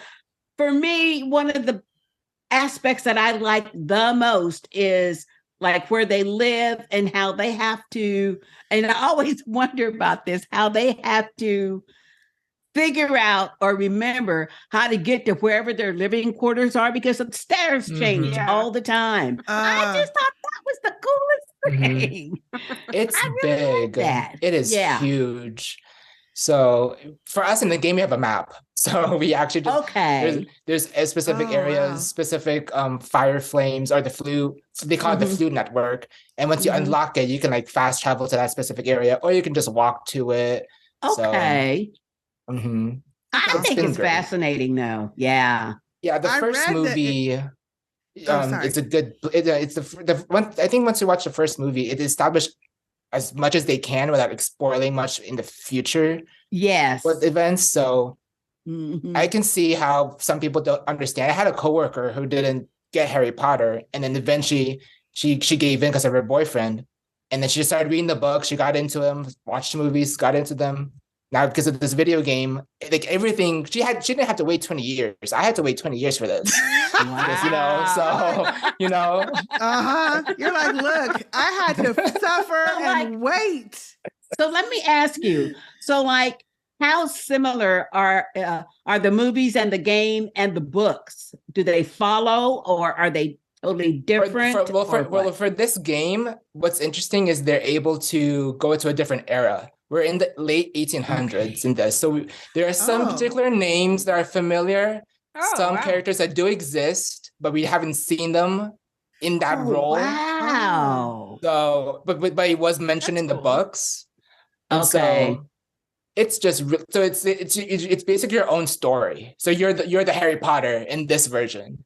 Oh, wow. Cool. That is cool. Yeah.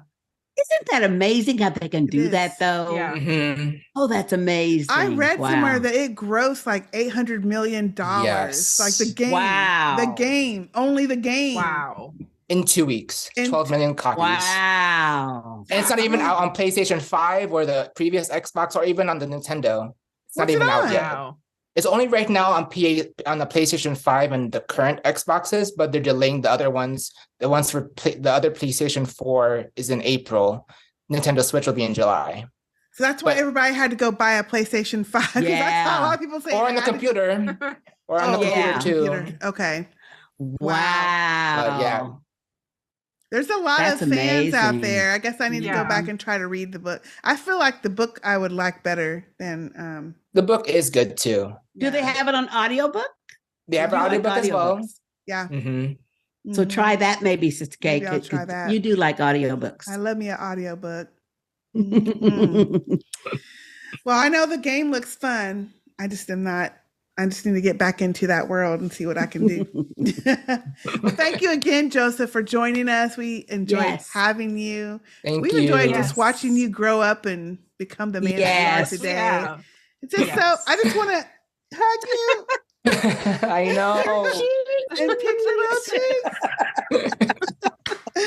I know that's really not respectful, but this is coming from love. You're a grown man now. Yes, known you a long time. But we're like your aunties. Yes. Your crazy cussing aunties. And we love all y'all out there. Thank you for your feedback. Definitely check us out on our website, sistahspeakproductions.com. You can find us everywhere you can find podcasts. Head over to Patreon and see what we're creating over there. Patreon.com/sistahspeak. And of course, you're watching us hopefully on YouTube. youtube.com/sistahspeakproductions. All right, that is it for now. I am Sister K. I'm Sister J. I'm Jozef from Las Vegas. And I'm Sister A. We'll see y'all next time. Bye. Adios. Bye, everyone. All y'all teenagers, shut the hell up. We out.